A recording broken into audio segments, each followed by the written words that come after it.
Well, thank you all very much, or should I say, spasiba, tovarichi. That's the latest myth that we're getting from the British nationalist press, that the only reason that we're all here tonight is because we're all agents of the Kremlin. Personally, I wish I was an agent of the Kremlin, and then I wouldn't be living up a close in the East End of Glasgow. But it does kind of strike me odd that we've had all this in supposedly respectable newspapers by supposedly respectable writers, writing supposedly respectable articles about how there's all this the Russian intelligence services interfering in the Scottish independence debate. And yet you'd think that out of the two states involved, the former Soviet Union, Russia, and the British state, one of them has considerably more at stake than the other does.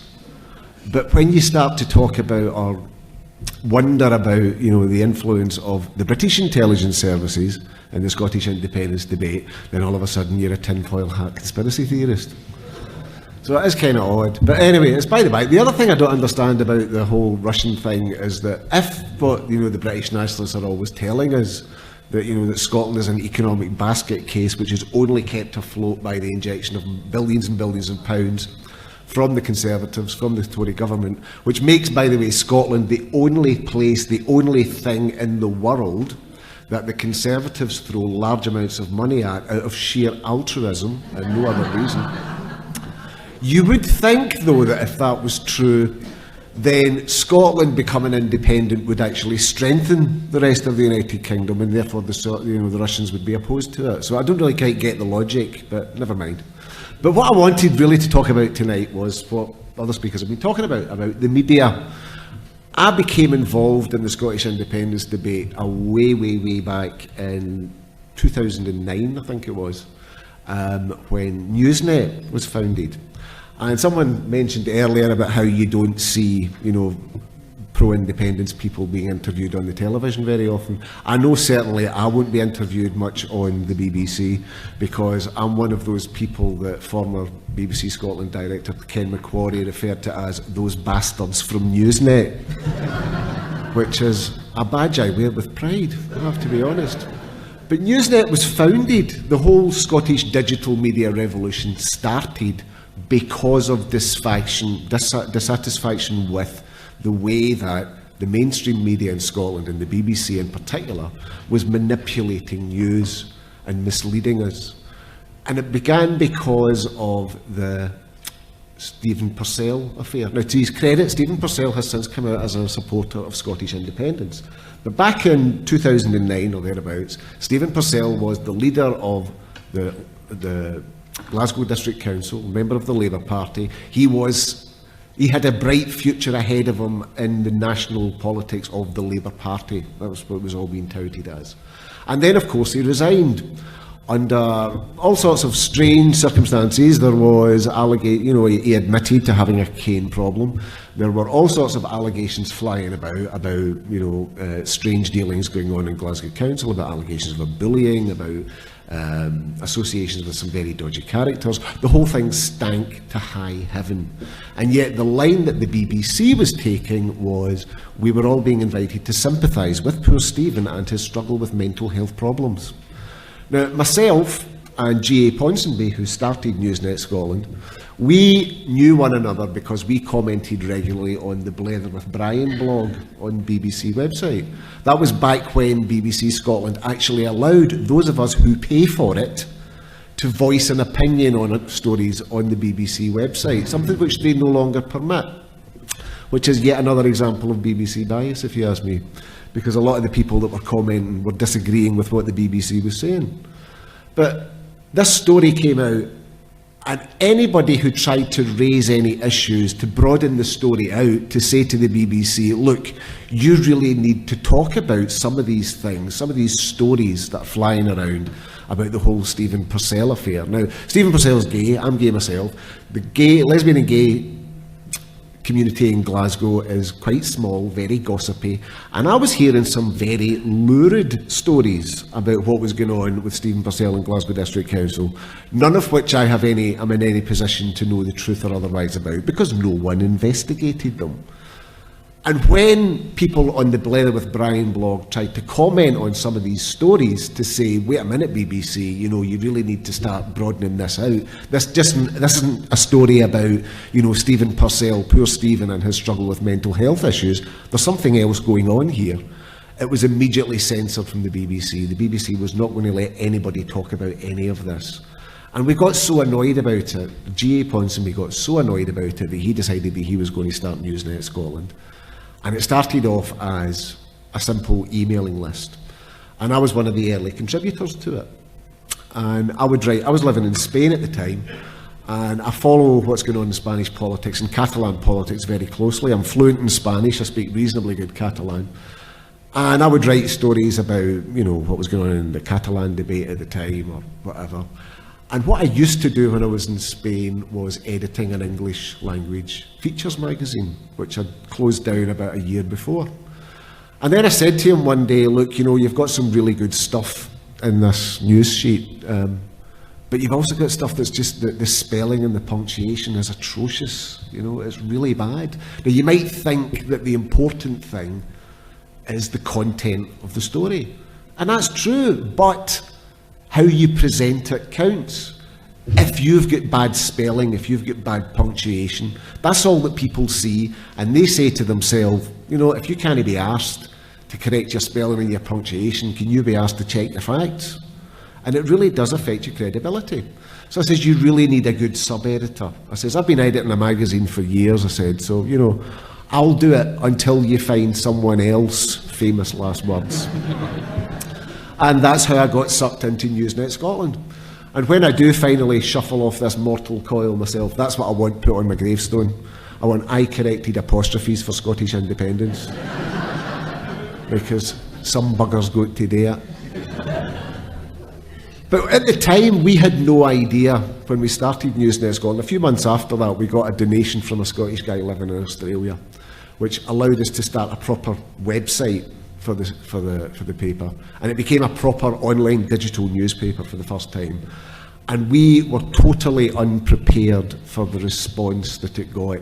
We were getting hundreds and hundreds of comments on every story. In fact, it was such that we were so overwhelmed by it that we actually ended up, quite ironically, having to really, it was a kind of bonfire of the comments very often on Newsnet, because we just didn't have the people to physically go through all these comments that were getting made. It was in a sense, it was the biggest con trick in Scotland at the time, because the perception was that Newsnet was this huge big conspiracy, and our critics in the mainstream media were accusing us of being some sort of SNP plot to undermine the mainstream media. Newsnet was in fact two guys, a woman and a Doug. That was Newsnet. And we were giving the mainstream media a run for their money. But the response that it got really proved that there was a huge appetite in this country for news and commentary from a pro-independence perspective, because we just weren't getting it at all. The BBC to this very day, their concept of balance in dealing with the independence debate is to have one person from the SNP and 3 unionists. That's still what they consider balance. And we now live in a country where almost half the population supports the cause of independence. And that's a massive achievement, because we've achieved that in the teeth of the concerted opposition of virtually the entire media in this country, with a couple of honourable exceptions, which I'll get into shortly. Now, like I said, I lived in Spain for 16 years. I speak Spanish, I speak Catalan, I follow the Catalan press very closely, I read Catalan newspapers, I watched Catalan television when I lived in Spain, and I am convinced that if Scotland had a media like they have in Catalonia, in Scotland we have 39 daily newspapers in this country. One of them supports independence, and that's only 3 years old. Every single other newspaper in this country is opposed to independence, and that's in a country where half the population supports Scottish independence. In Catalonia, the media is far more balanced in terms of how it represents the views of society. They have a media which is very approximately broadly representative of the range of views you'll find amongst the people of Catalonia. That is not the case in Scotland, very far from it. I'm often asked, what do you think is the biggest obstacle, between Scotland and for Catalonia in terms of becoming independent? The biggest obstacle that Catalonia has got in terms of becoming independent is the intransigence of the Spanish state and the Spanish constitution. The biggest obstacle that Scotland faces is the media. You'll see in Catalonia, you can get 1 million people turning out for an event. And people say, oh, but we don't get anything like that. That never happens here. Partly it's to do with the weather. Let's be honest, In Catalonia, they've got a tradition of outdoor events. We don't have that here. In Catalonia, you can confidently plan something 2 months ahead, knowing that you're going to have a very good chance of a warm and sunny day in order to have the event. You certainly can't do that in Scotland. But the biggest difference between Scotland and Catalonia in terms of outdoor events, mass rallies, those kind of things, is that in Catalonia, the media reports these things in advance. Because if there's going to be a mass rally in Barcelona or some other city in Catalonia to talk about independence, to talk about the future of the country, and national figures are going to be speaking at that, that's news that that's going to happen. And the Catalan media will report on that in advance, and that lets people in Catalonia decide for themselves whether or not they want to turn up and participate.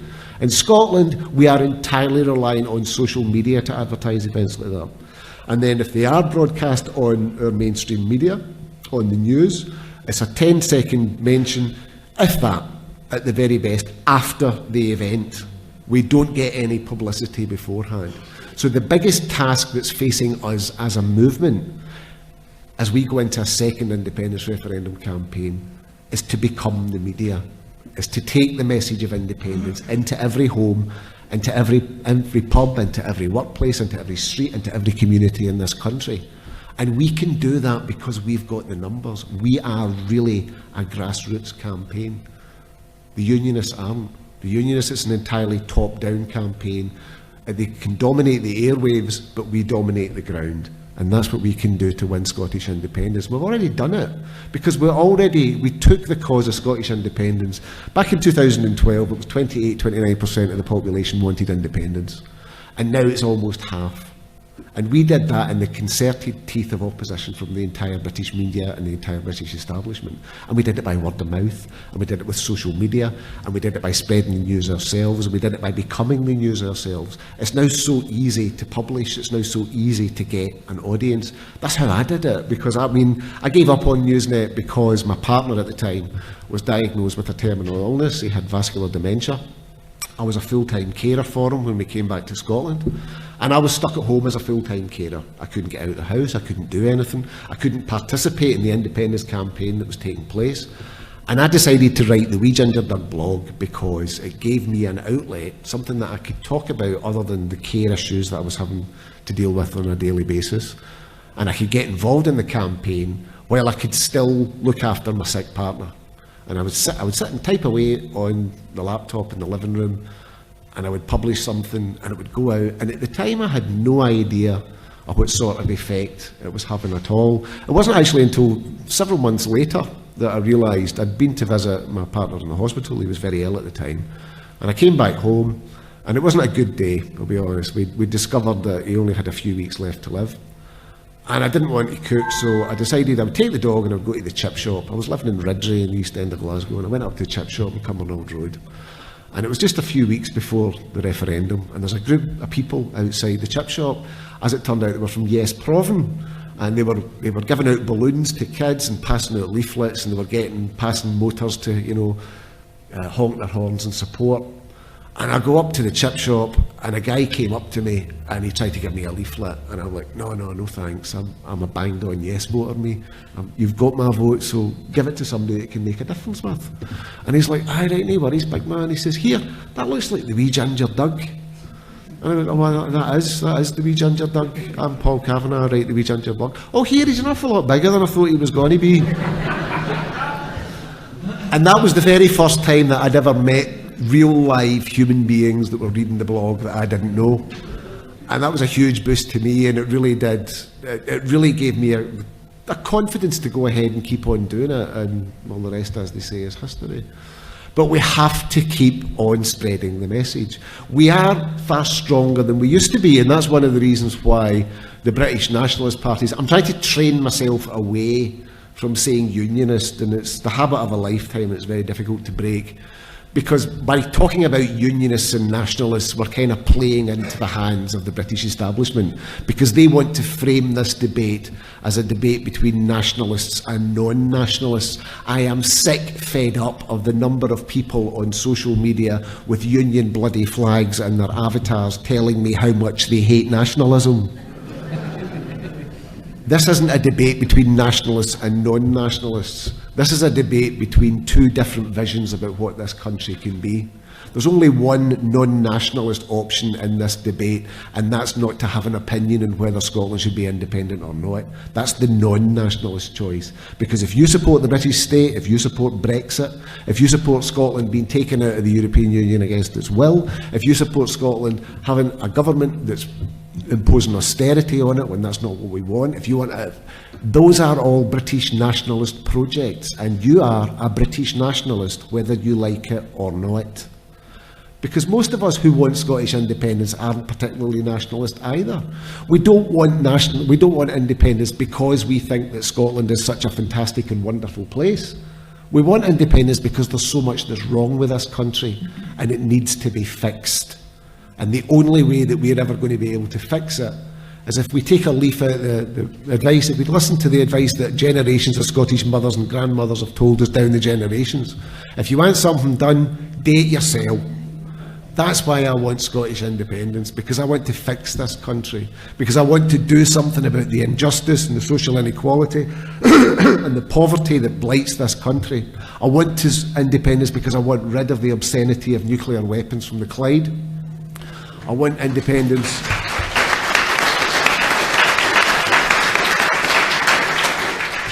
I want independence because I want a vote on the monarchy, because I would like to live in a republic.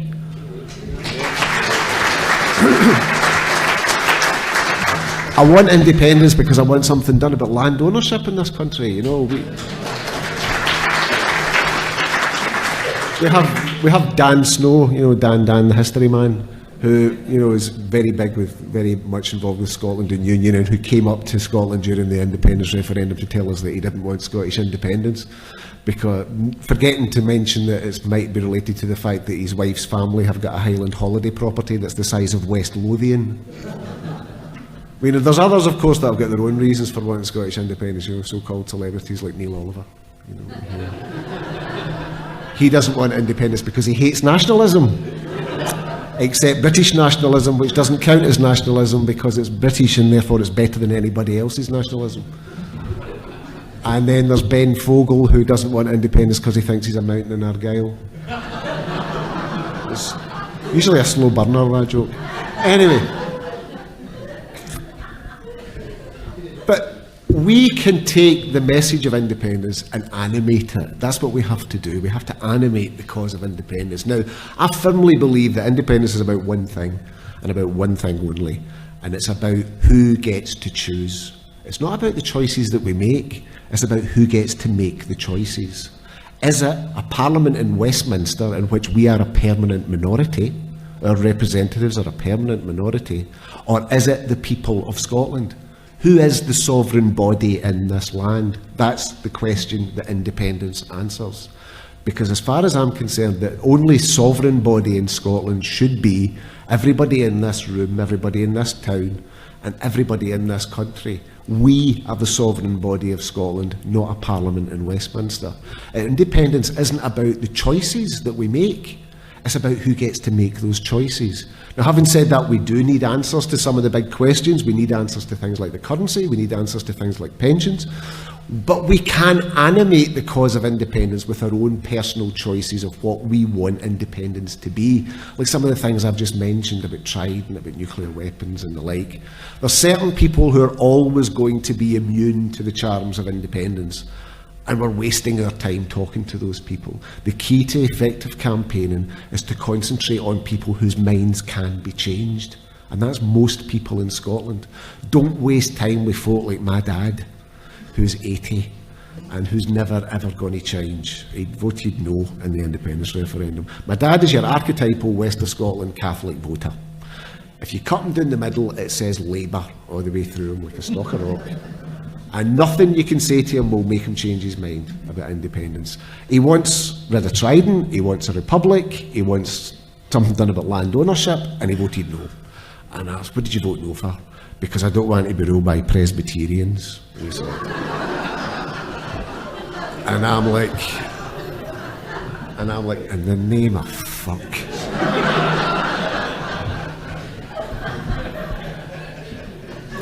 And then, of course, when Theresa May announced that she was doing her deal with the DUP, I was like, so how's that? How's that not being ruled by Presbyterians working out for you? And he says, I was born British and I'm going to die British. And I said, well, that can be arranged.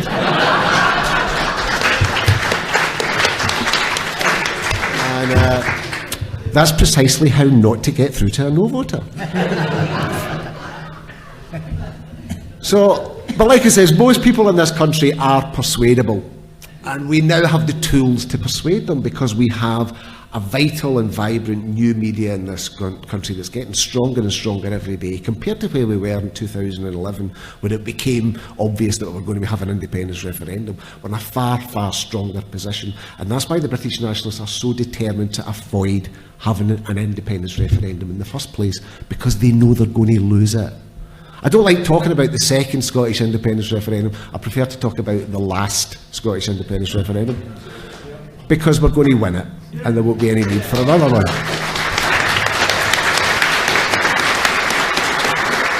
But I would like to talk about, to get back to the media again and the importance of the media in this debate. Now, we are far stronger than we were, a few years ago. We now have a daily newspaper which supports Scottish independence. And tomorrow, it's the 3rd anniversary of the National, which was, we were told when the National was launched that it wasn't going to survive until Christmas. 3 years later, it's still going strong, but the National needs your support. And the National, I mean, there's a lot, some people say, oh, but it's, if you support the National, you're supporting the Herald. It's not actually true, because it's owned by a company which owns lots and lots of different newspapers. There's no editorial interference in the National from the Herald or anybody else. The funding streams are completely separate. But the key thing for the National for me is that it allows people like me and Greg to make a living. It allows me, because I'm supported by the National financially, because I write for them twice a week, they pay me to write. And that means that I can afford to go and speak at yes groups and yes meetings all over this country and not charge for that, because I know that these groups can't afford to pay me.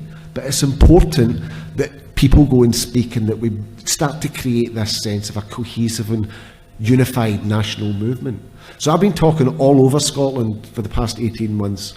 I've been I've been up to Orkney. I actually recently got an invitation to Shetland, which I'm really looking forward to. I've been to Skye, I've been down to Campbelltown, Stranraer, Eyemouth, which was interesting. It was really good reception in Eyemouth, but there was this wee gaggle of girl guides in the audience, and they were there doing a politics badge, which was great, but it meant that all the way through my speech I was thinking to myself, don't say fuck, don't say fuck. Don't say fuck. So, and everywhere I go I'm finding this huge appetite and enthusiasm for independence. I mean, look at this, we've got a full hall here, and a wet and miserable evening in East Kilbride. You've all come out because you're interested and enthused and engaged with the cause of independence. And that's remarkable. Scotland is we've probably got the most politically engaged population in the whole of Europe. Possibly only Catalonia, I think, runs as close. And that's an enormous testament to the maturity, the democratic maturity of the Scottish people.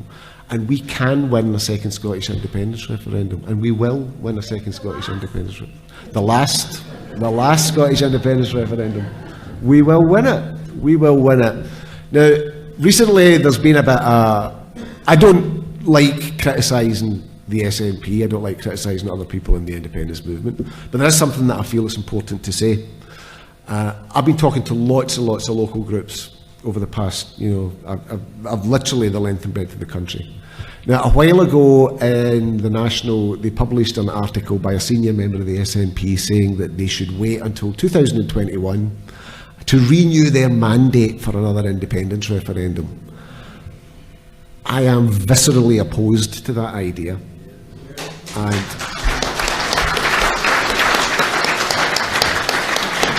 that's the response I'm hearing from local groups up and down the length of the country. People are saying, no, you've got your mandate, it's up to you to use it. So I don't know when we're going to have the last Scottish independence referendum, but I do know that it's going to be before 2021. And we're going to win it. And we'll win it thanks to the dedication and the hard work of everybody in this room, because this campaign, now it always struck me as being kind of contradictory, really. We're campaigning for independence, so why the hell are we waiting for somebody's permission? You know?